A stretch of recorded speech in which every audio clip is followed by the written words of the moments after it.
किस तरह से देखती हैं पूरे मामले को? हम रितु बहन जी के पास आई हूँ, जी। तो बस न्याय लेना चाह रही है। अगर न्याय नहीं मिला ना तो क्या कहते बाबा साहब की औलादे अभी जिंदा है, न्याय लेना चाहती हैं। अगर आसानी से नहीं दिया ना तो फिर वो देंगे। और हिंदू धर्म की बात कर रहे हैं, हिंदू धर्म ना बना है ना कभी बनने देंगे। हिंदू राष्ट्र की बात चल रही है, बिल्कुल नहीं उस पर भी ये लोग सवाल उठा रहे हैं शिक्षा के साथ साथ। मैडम क्या कहेंगे, इस पूरे मामले को देख रहे हैं आप? हम रितु बहन के साथ हैं जी। और दिलो जान से हैं, और अगर उन्हें न्याय नहीं मिलता है तो हम रोडों पे उतरेंगे फिर। सड़क पर उतरेंगे। दो बार पूरी दिल्ली में रितु जी सड़कों पर उतरी हैं, उसके बावजूद भी प्रशासन जो है, खासकर विश्वविद्यालय प्रशासन नहीं चेत रहा है। नहीं छेद रहा है तो उनको देखना चाहिए ना यहाँ करके। और यहाँ पे अब तक तो इतनी भीड़ हो जानी चाहिए थी कि यहाँ रोड जाम हो जाना चाहिए था। आज देखो ये रोड बिल्कुल खाली है, तो इसको देखना चाहिए ना यहाँ करके। हम उनके समर्थन में हैं और भीड़ इतनी बढ़ेगी हद से ज़्यादा करके। चलिए, सभी संगठन अपने अपने हिसाब से ताकत लगा रहे हैं किस तरह से डॉक्टर रितु को न्याय दिलाया जाए। आपका क्या कहना है इस पूरे मामले में? देखिए, डॉक्टर रितु के साथ जो अन्याय इस देश की सरकार कर रही है, मैं इस देश की सरकार से ये सवाल करना चाहता हूँ कि आप देश चलाने के नाम पर जब अपनी ही पब्लिक का शोषण करोगे तो सरकार किसके लिए चलाओगे?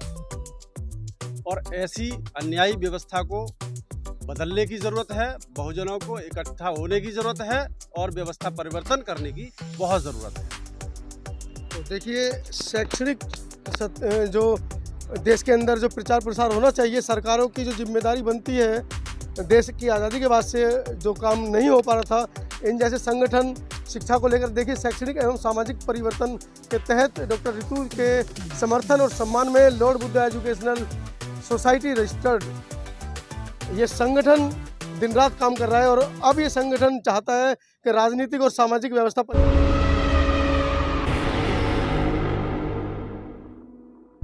मनोज अंतानी, और इस समय हूँ दिल्ली विश्वविद्यालय पर, जहाँ पर डॉक्टर रितु 92 दिनों से प्रोटेस्ट पे बैठी हैं।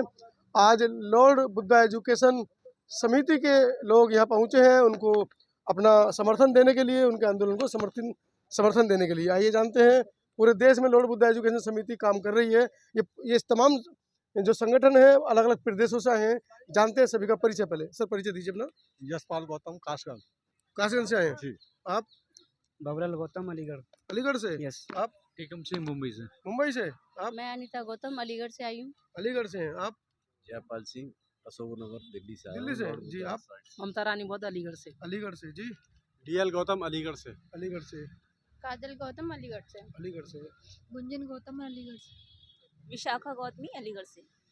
मंजुलता, अलीगढ़ से। मैं विजयलक्ष्मी, कानपुर से। कानपुर से? जी। मैं पंकज, दिल्ली से। पूरन सिंह, पंजाब से। पंजाब से। मनोज हाड़ी, झारखंड। झारखंड से। ज्ञान सिंह, मुंबई से। तो साथियों, लगभग 4 प्रदेशों की टीम यहाँ पहुंची है और उत्तर प्रदेश के लगभग 4 जिलों से लोग यहाँ पहुंचे हैं। आइए जानते हैं क्या वो दर्द है समाज का जिसको लेकर ये इतनी दूर दूर से दिल्ली पहुंचे हैं, और आखिर डॉक्टर रितु का जो प्रदर्शन 92 दिनों से चल रहा है उस पर इन लोगों का क्या वक्तव्य है। कौन बोलेगा आप में से? विशाखा जी, आप बताइए, क्या वो दर्द है जिसको लेकर आप यहाँ पहुंचे हैं और 92 दिन लगे आपके संगठन को यहाँ पहुंचने में? जी सर, पहले हमें सूचना नहीं मिल पाई थी, लेकिन जी। जैसे ही हमें सूचना मिली हमने सतर्कता से इसको लिया घटना को। जी। और जो प्रोफेसर रितु जी हैं इनके समर्थन में हम लोग यहाँ पर दिल्ली आए हुए हैं। और जब तक मैं रितु जी को इंसाफ नहीं मिलता है तब तक हम इनके समर्थन में रहेंगे, इनके साथ हैं। क्या लगता है, 92 दिन हो गए हैं, इंसाफ छोड़िए, अभी तक किसी भी आला अधिकारी ने, विश्वविद्यालय प्रशासन ने आकर ये तक नहीं पूछा कि आप बैठी क्यों हो? पूछेंगे सर, पूछेंगे, थोड़ा समय लगेगा क्योंकि बहुत टेढ़े लोग हैं, ये आसानी से मानने वाले नहीं हैं। जी। इनके लिए उंगली टेढ़ी करनी पड़ेगी। और हम भी हट्टी लोग हैं, इतने आसानी से मानने वाले नहीं हैं। अपने हक अधिकार अच्छे तरीके से लेना जानते हैं। बाबा साहब ने हमें संविधान दिया है और उस संविधान के तहत हम अपना हक अधिकार लेके रहेंगे। मैडम, क्या लगता है कि वर्तमान सरकार जिस तरीके से हटी है, लगातार पूरे देश से लोग प्रदर्शन कर रहे हैं, चाहे वो किसान हो, चाहे नौजवान हो, बेरोजगार हो, डॉक्टर हो, वकील हो, विद्युत कर्मी हो, अब आप लोग भी जो शिक्षा के क्षेत्र से जुड़े लोग हैं, आप लोग भी कूद गए हैं इसमें लड़ाई में? सर, इसमें सिर्फ हम ही लोगों को नहीं, मुझे लगता है देश का वो 90% जो आबादी है हमारे देश की, उन सभी की ये समस्याएं हैं। और वर्तमान जो सरकार है 90% जो हमारी आबादी है, जो शिक्षा में पिछड़ी हुई है, आर्थिक स्तर से पिछड़ी हुई है, सामाजिक स्तर से पिछड़ी हुई है, उनका ये दिन प्रतिदिन शोषण कर रहे हैं। और आपने जो सवाल किया अभी कि ये कारण क्या है, कारण देखिए, जब कोई सरकार एक वर्ग विशेष को लेके चलती है, जातिवादी मानसिकता को लेकर के चलती है, तो फिर वो जाहिर सी बात है वो शोषण ही करेगी। और जैसा कि प्राचीन काल से एक इतिहास बना रहा हुआ है कि एक वर्णवादी व्यवस्था पर आधारित एक समाज का निर्माण हुआ है और उसी के आधार पर पूरी दुनिया को पूरे भारत को चलाना चाहते हैं। लेकिन अब जनता भी जागरूक हो रही है, रितु बहन जैसी महिलाएं भी जागरूक हो रही हैं, युवा भी जागरूक हो रहा है। तो अब ये तानाशाही हमें लगता है ज़्यादा दिनों तक नहीं चलेगी और नहीं चलने दिया जाएगा। सर, मुंबई से आए हैं आप, थोड़ा आगे आ जाइए। क्या मुंबई में भी इस तरह से शोषण दलित छात्रों के साथ, दलितों के साथ होता है? देखिए, मुंबई नहीं, पूरे देश की हालत यही है कि पूरे देश में जो बहुजन समाज के छात्र हैं, हर जगह उनका शोषण होता है और हर स्तर पर शोषण होता है। क्योंकि जो सिस्टम है, ये पूरा सिस्टम उन्हीं लोगों का है, नीचे से लेकर के ऊपर तक। वो नहीं चाहते कि जो बहुजन समाज के बच्चे आगे बढ़ें, आगे बढ़ करके अपने समाज का नेतृत्व करने, वो कभी नहीं चाहते। सवाल उठ रहे हैं, जवाब क्या होने चाहिए इन बातों के? देखिए, जवाब तो यही है कि पूरा जो बहुजन समाज है, इसको इकट्ठा होना पड़ेगा और ऐसी जो बहन बेटियां हैं जो संघर्ष कर रही हैं, उनके लिए बाबा साहब चले गए, मनोहर काशीराम साहब चले गए, इकट्ठा करते करते अब कोई काशीराम और बाबा साहब तो आने से रहा। जी बिल्कुल, बात सही है। बाबा साहब काशीराम नहीं आने वाले हैं, लेकिन हम और आप में से बाबा साहब काशीराम के अनुयायी पैदा होंगे। अगर वो नहीं है तो हम लोग हैं ना। अभी जो उन्होंने जो चिंगारी लगाई थी क्रांति की, वो बुझने वाली नहीं है, वो बहुत आगे तक जाएगी। समाज जागरूक हो रहा है और हम लोग जो देश के अंदर तमाम संगठन जो काम कर रहे हैं, वो यही काम कर रहे हैं, समाज को जगाने का काम कर रहे हैं। और एक दिन देखना, समाज जागरूक होगा और इस देश में बहुजनों की सरकार होगी, बहुजनों की सत्ता होगी। और जो हजारों सालों से जो बहुजन समाज गुलाम है, जिसको पीड़ित कर रखा है, वो अपने हक और अधिकार लेकर के रहेगा। बहुजन समाज की सबसे बड़ी विशेषता ये है कि वो संवैधानिक दायरे में रह करके काम करता है, क्योंकि तथागत बुद्ध और बाबा साहब का अनुयायी। आप लॉर्ड बुद्धा एजुकेशनल सोसाइटी चलाते हैं पूरे देश के अंदर, पूरे देश के संगठन के लोग यहाँ आए हैं। मुझे लगता है कुछ प्रदेशों से लोग पहुंच भी नहीं पाए हैं। तो क्या, किस तरह का संगठन है आपका? जी, हम शैक्षिक और सामाजिक परिवर्तन को लेकर के काम करते हैं। शैक्षिक परिवर्तन से यही मतलब नहीं है कि खाली उनको शिक्षा के लिए या नौकरी के लिए तैयार किया जाए। शैक्षिक परिवर्तन से हमारा मतलब वैचारिक परिवर्तन। हम लोग, हमारी टीम पे बैक टू सोसाइटी के तहत गांव-गांव जाकर के लोगों को जागरूक करने का काम करती है। क्योंकि महापुरुषों ने कहा था कि जब तक सामाजिक परिवर्तन नहीं होगा, तब तक न आर्थिक परिवर्तन होगा, न राजनीतिक परिवर्तन होगा और न ही व्यवस्था परिवर्तन होगा। लेकिन हमने इसमें एक चीज़ जोड़ी है कि जब तक शैक्षिक परिवर्तन नहीं होगा, तब तक सामाजिक परिवर्तन नहीं होगा। और जब तक सामाजिक परिवर्तन नहीं होगा, न आर्थिक परिवर्तन होगा, न राजनीतिक परिवर्तन होगा, न सांस्कृतिक परिवर्तन होगा। और जब तक ये परिवर्तन नहीं होंगे, तो इस देश में व्यवस्था परिवर्तन नहीं होगा। हमारी लड़ाई राजनीतिक परिवर्तन की नहीं, धार्मिक परिवर्तन की नहीं, सांस्कृतिक परिवर्तन की नहीं, हमारी लड़ाई व्यवस्था परिवर्तन की है। और जब तक हम लोग जिंदा हैं, हमारे बाद जो लोग आएंगे, इस टीम का नेतृत्व करेंगे, वो व्यवस्था परिवर्तन की लड़ाई लड़ते रहेंगे। जी, झारखंड से आए हैं आप, वहाँ पर क्या इस मामले पर किस तरह की प्रतिक्रिया लोगों के बीच में डॉक्टर रितु के मामले को लेकर? बिल्कुल, जिस प्रकार मैडम डॉक्टर रितु के साथ हुई है, इस प्रकार झारखंड में भी होती है। ये पूरे देश में इस तरह का मूवमेंट हो रही है, तो कहीं न कहीं हम लोगों को एक बहुत चोट सी लगती है जब एक प्रोफेसर एक डॉक्टर के साथ इतनी बड़ी जाति शोषण का शिकार होने के लिए वो शिकार हो चुकी है। तो कहीं न कहीं हमारे जो आम व्यक्ति जो है, उनके तो कहने के बात ही नहीं, सवाल ही नहीं बनता है।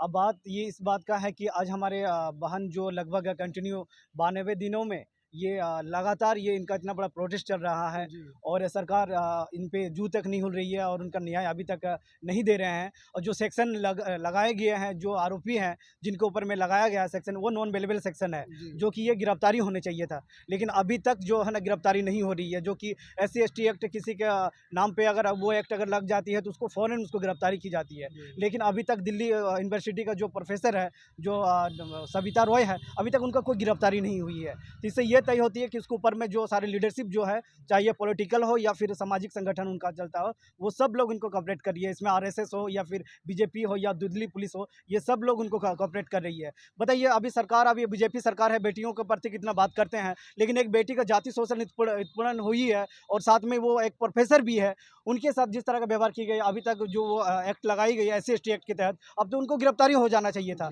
ये 90 दिन हो चुकी है, लेकिन अभी तक जो है ना गिरफ्तारी नहीं हुई है। चलिए, एक बहुत बड़ी बात बोली है कि एक जातिवादी प्राचार्य को बचाने के लिए देश की सारी तमाम बड़ी बड़ी ताकतें लग गई हैं, लेकिन वहीं बहुजनों की जो ताकतें हैं, वो एक शिक्षिका को न्याय दिलाने के लिए नहीं लग पा रही हैं।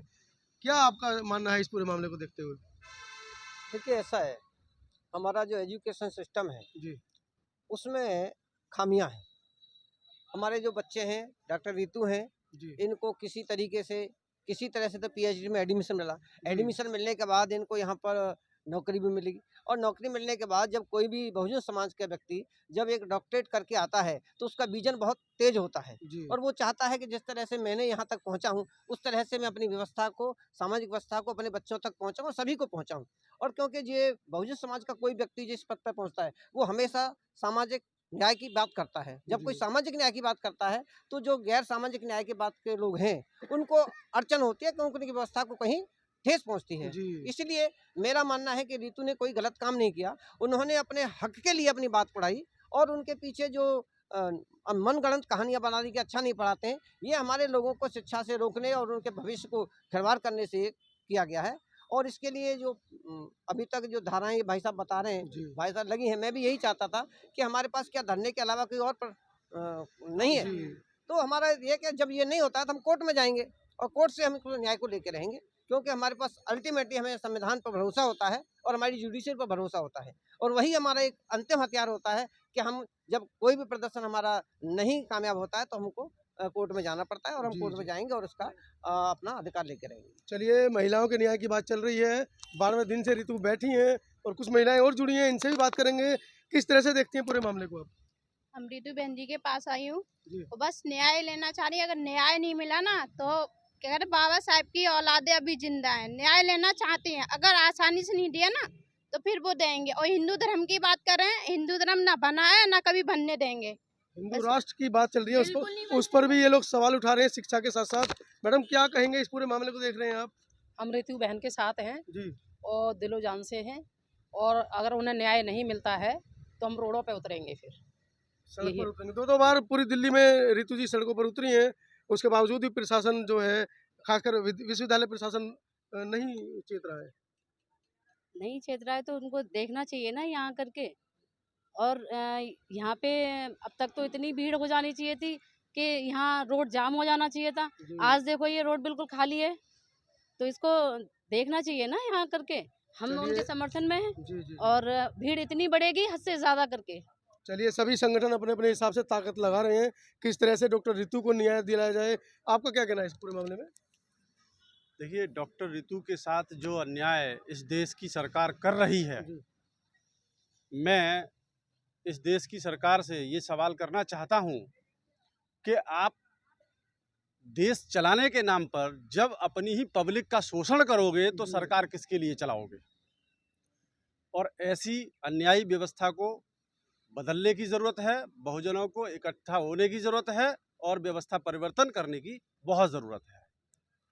तो देखिए, शैक्षणिक जो देश के अंदर जो प्रचार प्रसार होना चाहिए, सरकारों की जो जिम्मेदारी बनती है, देश की आज़ादी के बाद से जो काम नहीं हो पा रहा था, इन जैसे संगठन शिक्षा को लेकर, देखिए शैक्षणिक एवं सामाजिक परिवर्तन के तहत डॉक्टर रितु के समर्थन और सम्मान में Lord Buddha educational society registered ये संगठन दिन रात काम कर रहा है, और अब ये संगठन चाहता है कि राजनीतिक और सामाजिक व्यवस्था परिवर्तन में भी इनकी भागीदारी सुनिश्चित होनी चाहिए। वीडियो के बारे में आपकी क्या राय है? इस तरह के संगठन पूरे देश में है, लेकिन दिल्ली कब पहुंच रहे हैं, ये सवाल भी मैं आपके ऊपर छोड़ रहा हूं। जितने साथी वीडियो देख रहे हैं, आप लोग कब दिल्ली आएंगे, कब इस तरह के बैनर पीछे सड़क पर, पीछे बोर्ड पर लगेंगे कि आप लोगों ने भी समर्थन दिया था डॉक्टर रितु के? क्योंकि जब इतिहास लिखा जाएगा तो दलितों के हर आंदोलन की समीक्षा की जाएगी, और उस समीक्षा में आपका स्थान कहाँ है, आपका नंबर कहाँ है, वो सोचनीय है। धन्यवाद।